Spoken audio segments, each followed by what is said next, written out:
Welcome to Module 7 on Social Constructivism. In this module, we're going to go over the concept of social constructivism alongside the debates on the relationship between identity and state, and then we will apply this understanding of social constructivism in international relations to a particular case study surrounding International Labor Organization. We will then end the module with some conclusions. Social constructivism has its roots outside of international relations. It's a much broader theory that extends far beyond the limitations of political science or international relations. To define the concept, we can look at it as a sociological theory of knowledge according to which human development is socially situated and knowledge is constructed through interaction with others. So similar to post-structuralism, the idea here with constructivism, social constructivism, is the idea that meaning is socially created through interaction among multiple people. So it is an attempt to find a practical answer to the postmodern challenge to scientific knowledge. So if the idea is that everything is socially constructed, then how do we understand what things are? And social constructivism is the response to that. So in international relations, social constructivists are particularly interested in how norms and the idea of normality, abnormality, and the question of what constitutes normal international relations is constructed through discourse or language in relation to core concepts such as war, peace, rights, and identity. So in international relations, the idea of social constructivism is guided by an understanding of intersubjectivity or intersubjectively shared and institutionalized norms, rules, beliefs, and values held by various agents, states, presidents, political parties, ideologies, citizens, etc.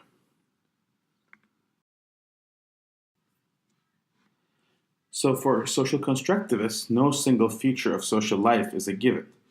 Meaning is hidden in intersubjective languages, and humans are situated, or citizens or international actors are situated in their particular context. So their particular context inform their actions.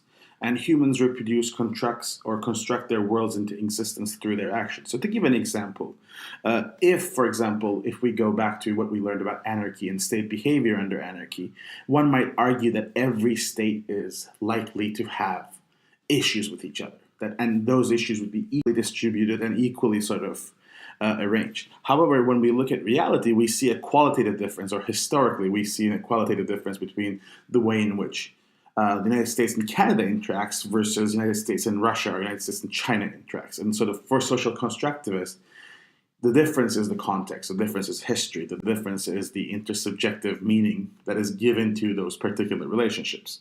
So whereas a Russia-United States relationship might be historically a contentious or a competitive relationship, historically a Canada-US relationship has been a friendly relationship. So in international relations, social constructivists focus on the interplay between structure and agency. So rather than looking at a structure and agency paradigm or a paradox, what they're trying to understand is that how does structure and agency inform each other? So how do they co-constitute each other?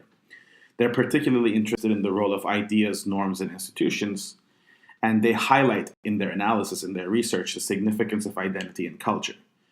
So their particular interest is how do interests get constructed?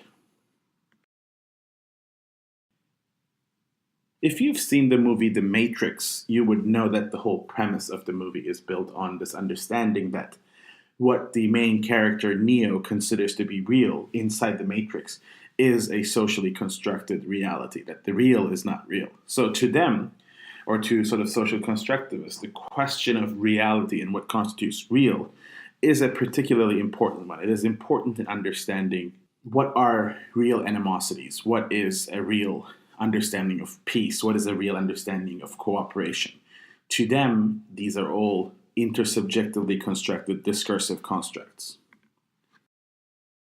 So if knowledge is constructed, then for constructivists, then there is a difference between logic of consequentiality and the logic of appropriateness. So to them, a logic of appropriateness assesses the consequences of a single action try to understand rational calculations based on consequence and utility. So they focus on what is appropriate action. In that case, they focus on context and norms. So to give you an example, there's a difference between a realpolitik understanding of what states should be doing vis-a-vis a trade deal or vis-a-vis a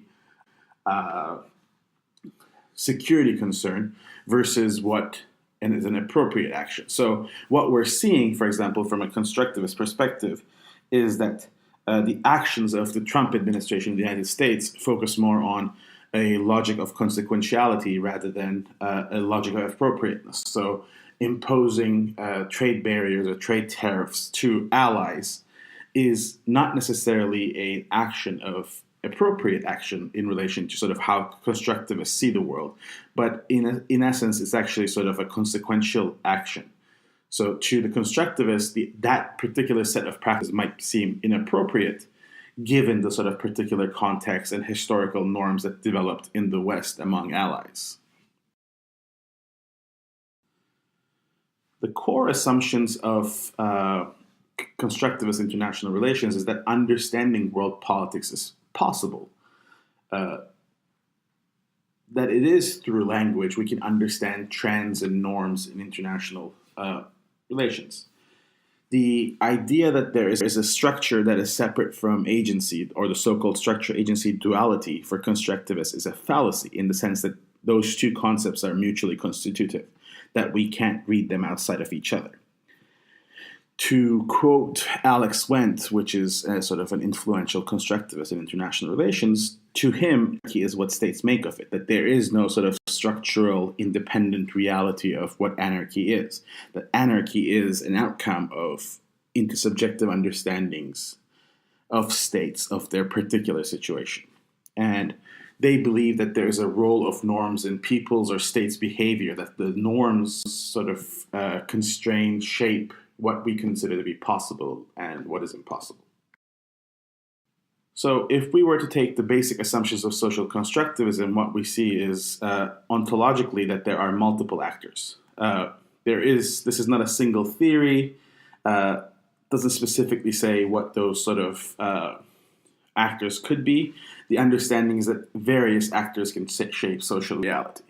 The epistemological assumption of social constructivism is that this theory is, for the most part, a post-positivist theory. It doesn't necessarily try to subscribe to an understanding of science or knowledge as a positivist, provable concept. They have a particular take on the agency structure debate that is different than the theories that we've covered so far, in that rather than seeing an agency structure debate, they see it as a co-constitutive actions. If we were to focus on this fundamental paradigm of inside-outside distinction, what you see in relation to social constructivism is that states' identity and interests are affected by elements both from inside and outside of the state. So both of these variables need to be studied carefully. For constructivists, international relations is a social world. It always changes. So world politics cannot be reduced to simple material elements or models that can be sort of studied over and over again. And this is not a theory that focuses on what ought to be done in international politics. So it's not a prescriptive theory. It's not trying to tell people how actors should behave. Rather, it's trying to sort of understand international politics.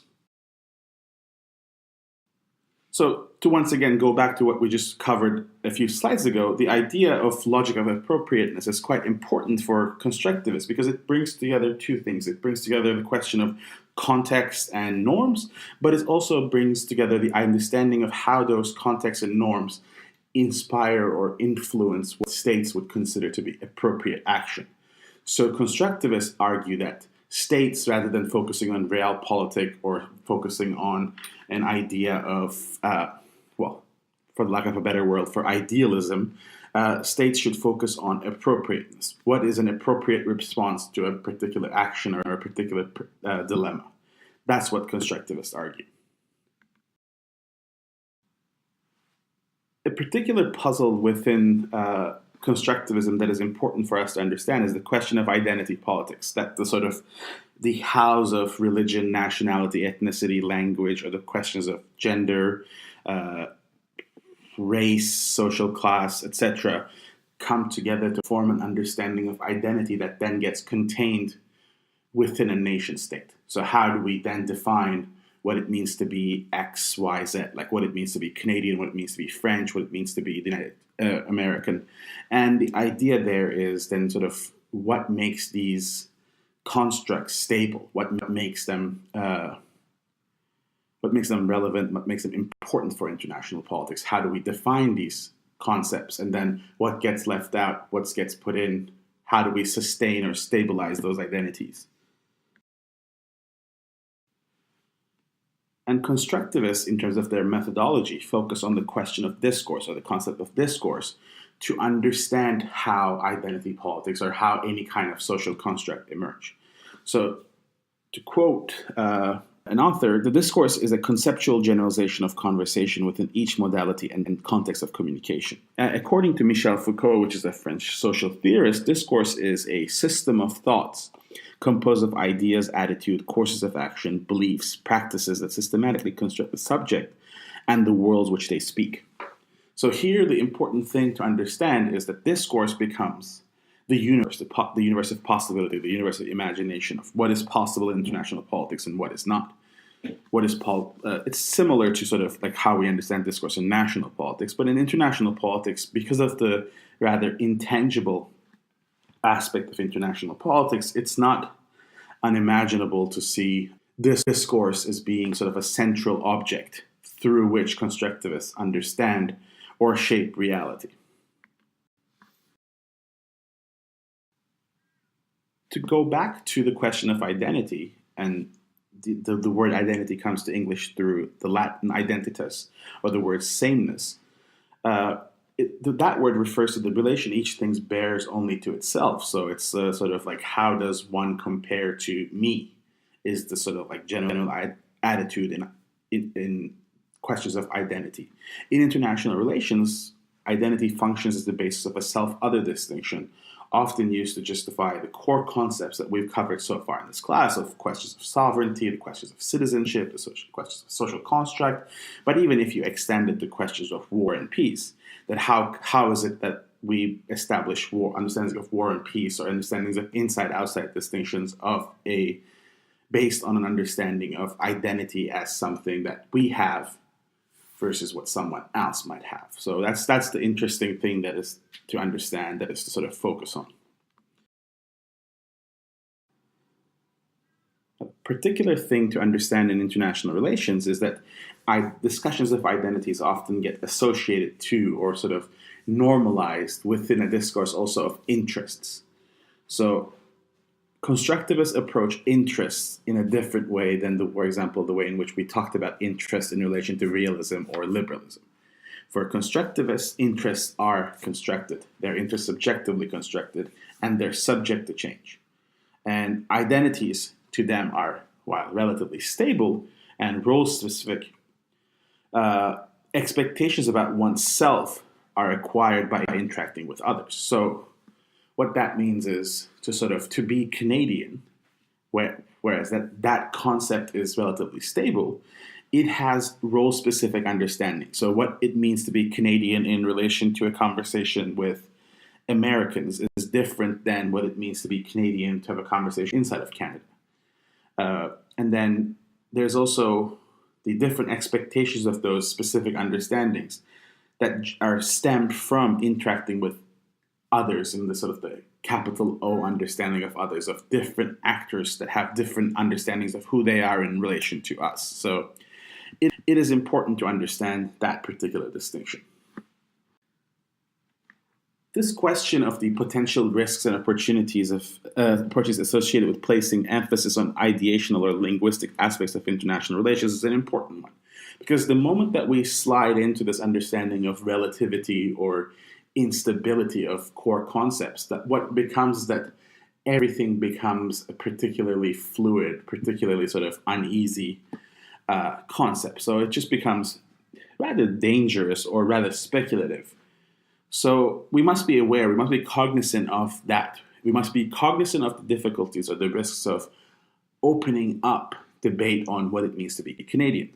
Not that there's anything wrong with opening that debate or allowing that debate to happen. The problem there is that then sort of we need to be cognizant of what that debate might take, what kind of forms that debate might take place, or what kind of forms that a debate on what it means to be in the West or what it means to be an ally or an enemy might mean.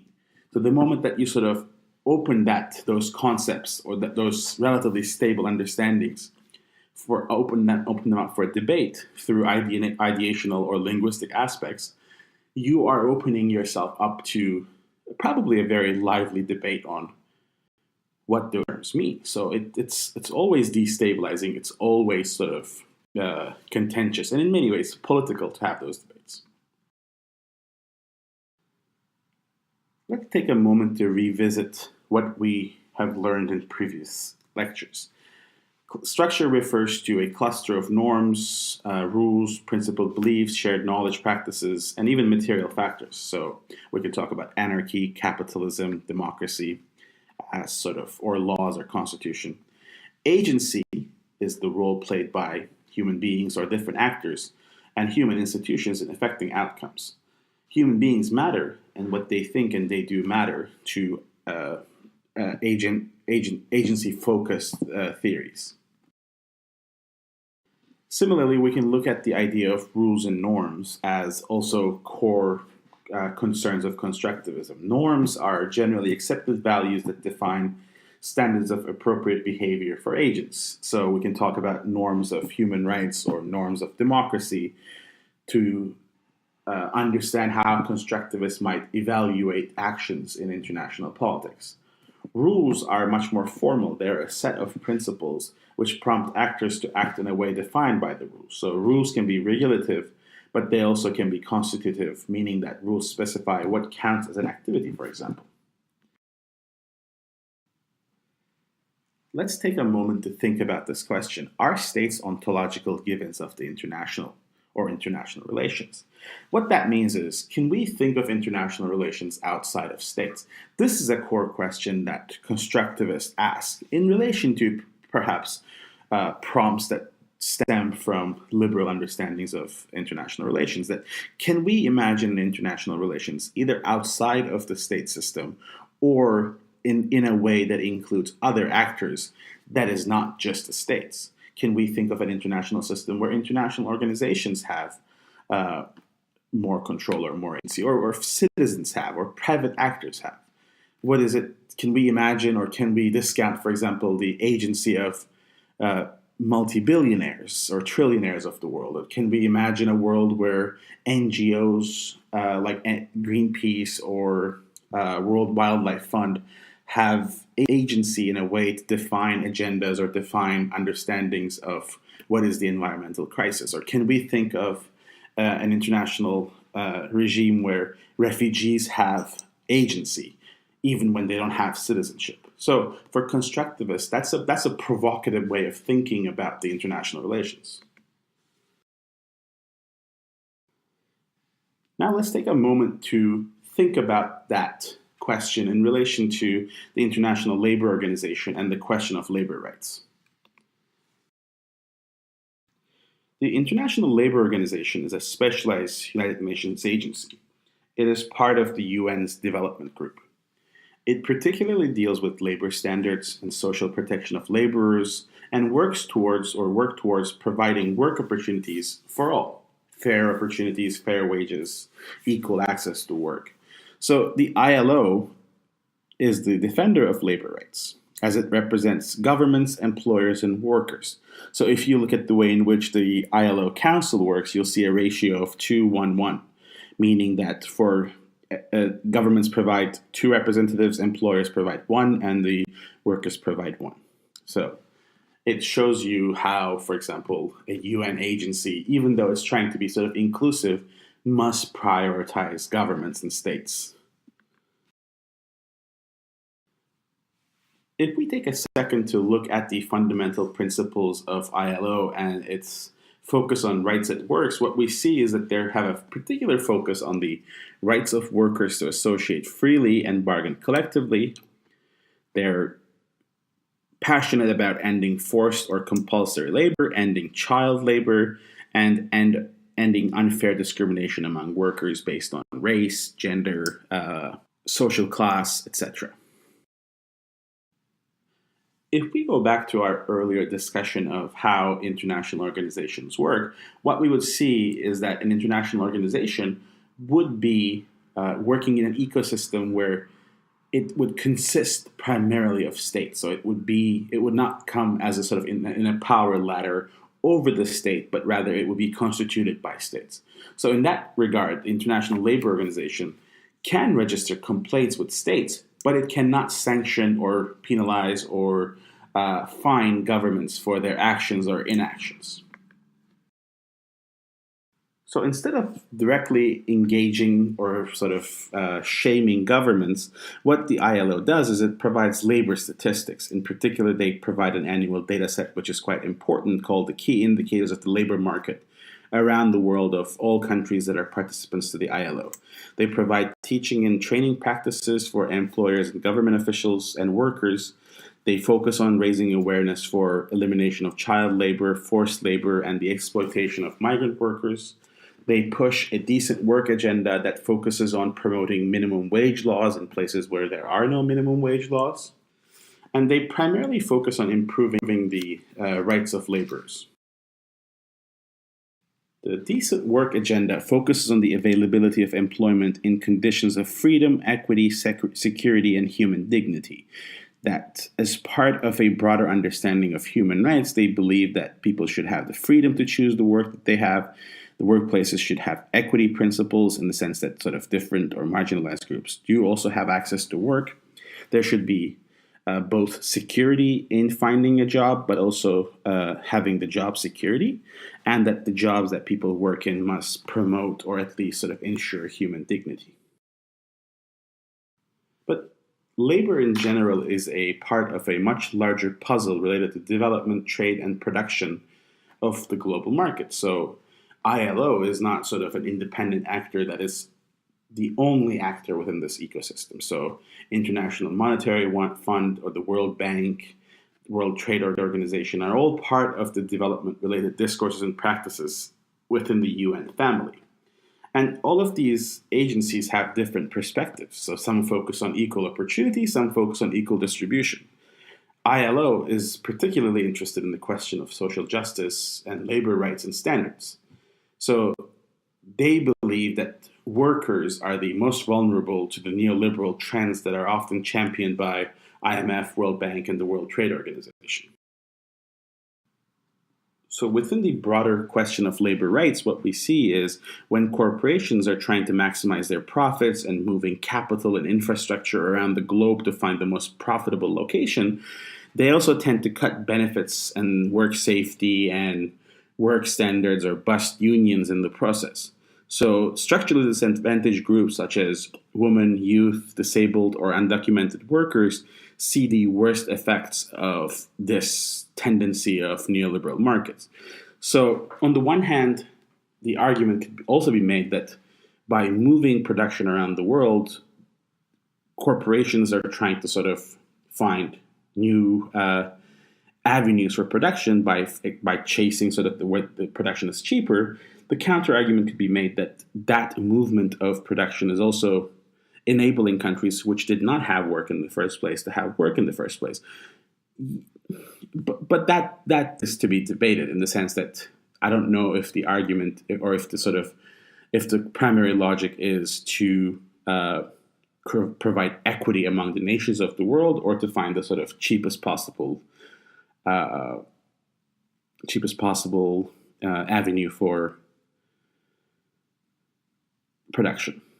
So ILO within this ecosystem emerges as a defender of labor rights by pushing global protocols or global norms. So they're in the business of developing norms. So from a constructivist perspective, their discursive input into the process of raising awareness or creating an understanding of what the work should be is important because as an international organization, they have their own agency in that they have their own contribution to the overall discourse. And through that sort of agency and discourse or contributions to discourse, the International Labour Organization becomes a central actor that helps or that pushes for raising an understanding of what decent work is.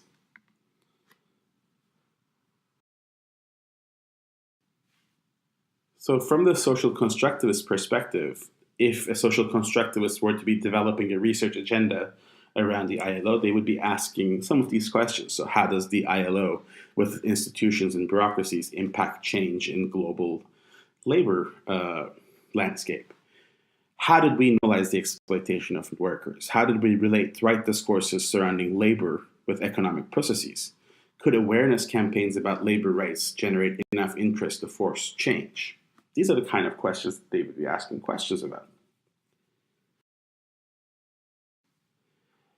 So if we were to present some conclusions about the ILO, we will see that trends of global economics undermine the prospects of improved labor rights and standards. Low-skilled workers tend to work for longer hours and for lesser wages, and work safety standards are undermined to increase profitability. So within this landscape, the ILO emerges as a champion of workers' rights and trying to sort of raise awareness of the plight of the global workers.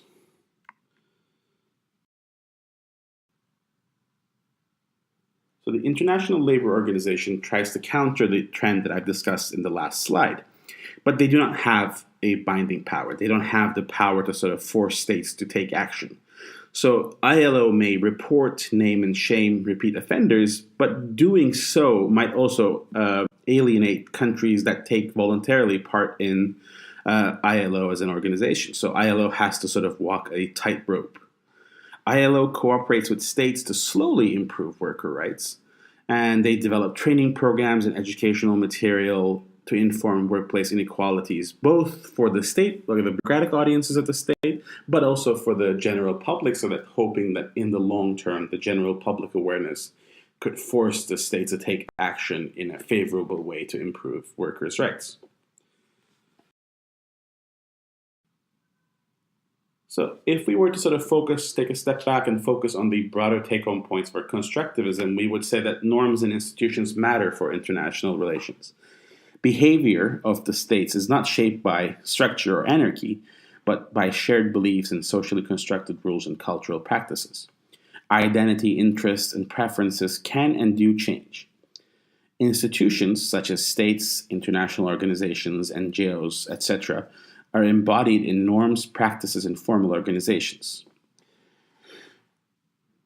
Constructivists believe that the idea of multilateralism, or sort of international platforms that include multiple actors, rather than bilateralism or unilateralism, is the form to create an understanding of norms and appropriate behavior. Constructivists also ask questions about the social content of organizations. So they ask questions about, how do bureaucrats think? How do they learn? What do they consider to be normal behavior? In conclusion, they believe that international organizations are purposive actors with independent effects. Question for Module 7 is, should logic of appropriateness get in the way of states pursuing their interests through traditional realpolitik strategies? We've talked about the question of realpolitik strategies in previous modules on realism, so you would be equipped to answer this question in relation to what we talked about in this module regarding the logic of appropriateness versus a sort of more pragmatic approach that is defined by state national interest, that is realpolitik strategies. Thank you.